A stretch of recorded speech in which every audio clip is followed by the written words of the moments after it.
This is a very different format for our typical videos. It will be analytical, very raw, without much editing because the time is ticking. This is unprecedented what happened. And I was there personally when the Prime Minister Justin Trudeau announced this historic change to Canadian immigration. So I decided to put together a presentation and share it ASAP without having to go through our editing department. Now, what are we going to talk about today? First of all, what happened to the timeline? Then who is affected, who will be affected, because some more changes are coming up as I'm hearing from some sources, and what cities are affected. That's something that not many people are covering. The news aren't talking about this as the changes touch most cities, but not all of them. And what to do next, how you can get ahead if you are an immigrant, and what this really means for you in general. So yeah, again, if you haven't heard, Canada is cutting its low-wage LMIA. Basically, the temporary foreign worker program will not be the same starting September this year, which is just around the corner. Okay, so first of all, the dominoes started to fall, I would say, back in spring when some investigations started to come out, but the biggest investigation was that of the UN, and that investigation unveiled that Canada is now using their temporary foreign worker program as a breeding ground for slavery, as they call it. What do they mean by that? There are two types of businesses as I see it. Now, there are businesses which give jobs to immigrants and help them provide a better future for themselves and their families. But there are also bad actors, businesses that exploit immigrants, don't pay them living wages, and they also don't give them breaks. They mistreat them. There's even sexual abuse. These bad actors are a few bad apples, and they ruined the entire bunch. Following that, on August 20th, Quebec's Premier Legault announced that the Quebec government is pausing low-wage LMIAs for Montreal, for metro area of Montreal. And soon after, Prime Minister Trudeau announced here in Halifax that Ottawa will be cutting the number of temporary foreign workers. In particular, they're going to fully stop processing low-wage LMIAs in areas where the unemployment is above 6%. But he also hinted that there would be some limits implemented, and perhaps the preset targets of PRs will not be met. We'll talk more about it later in this analysis. Here are some highlights. So that's Premier Legault talking about the 6 months freeze in Montreal. And Justin Trudeau said that there should be no more low-cost foreign labor in Canada. The business community spoke, and the business community is not particularly happy, but the Prime Minister said that there has never been a better time to hire Canadian workers.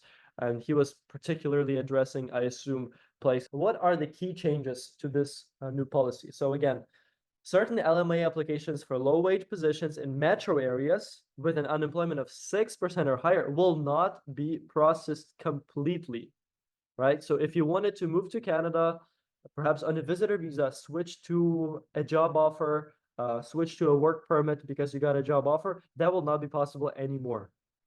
Okay, next, what this also means is that if you wanted to move on a closed work permit from, let's say, a place like India, Nigeria, so on, this will not be possible in most Canadian cities. We'll talk about the list very soon.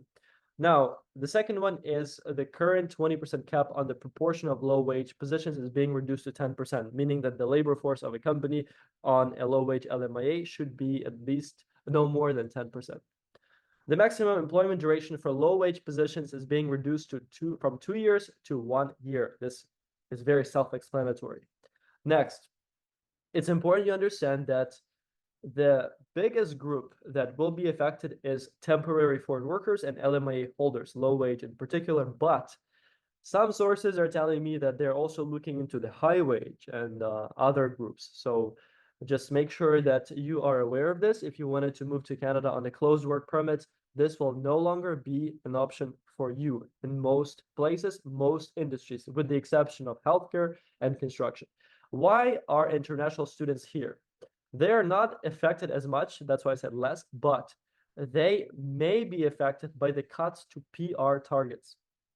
We'll release more content on the channel to cover this. Okay, so what is considered low wage? Low wage, if you didn't know, by province, it depends, but I would say it goes from 23 to, let's say, $35. If you're paid above that, you're considered high wage LMIA. I'm not going to stop here too much because now I want to talk about the cities that got affected by the new policy.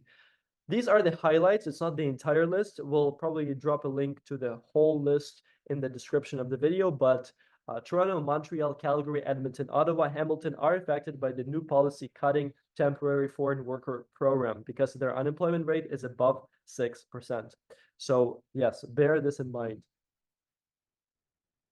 Now, another breaking news is that Canada decided to end its policy allowing the switch from visitor visa to a work permit inside the country. It will no longer be possible. So the message is clear. We're going from 7% temporary residence in the country to 5% that the Prime Minister spoke about, I believe it was in April. Now, what's going to happen next? First, it was workers, which is now, and probably students are coming up. So many news, it's insane. For example, New Brunswick recently paused their PNP. Why? Because most immigration professionals, consultants, lawyers were pushing their clients from Ontario, BC to Atlantic Canada, and now the system just cannot handle that many applicants when they receive a limited number of PNP certificates. So yeah, again, immigration department will be most likely changing the rules around PGWP, probably tying your eligibility to the specific job. How do you check if your job leads to PR? Try this free tool called PR Indicator. It's an AI tool that is calibrated with the Express Entry. Just enter your job and see whether it would lead you to PR. Green category is awesome. It means that you would be within one of the category-based draws. Medium, which is yellow, would mean that you are still high skilled. You can count that experience, but it's not as simple as the score. The CRS score would be very high. And low, red, means that you are, I would say, in trouble. Now, the final message I have to you is please act before it's too late, because the federal election is in October 2025 or before then.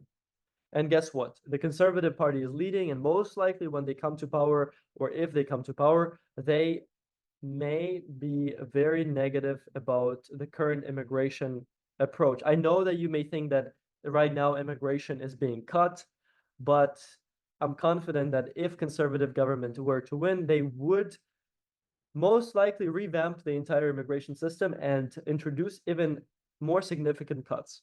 So act before it's too late, and please make sure that you are following this channel because we have a lot more planned around the recent updates because the fall is going to be packed. There are so many new policy changes coming up. I want to make sure that you are well informed. And as always, I really love that I can simplify the complex, all these policies so that you can act on them before it's too late again. And as always, if you need legal help, if you want to invest in working with a great immigration lawyer, the link will be in the description. We've already helped so many clients, and you could be one of them. There are many ways, many videos, but you need to look into what really works specifically for you. So I will leave the link in the description to the video.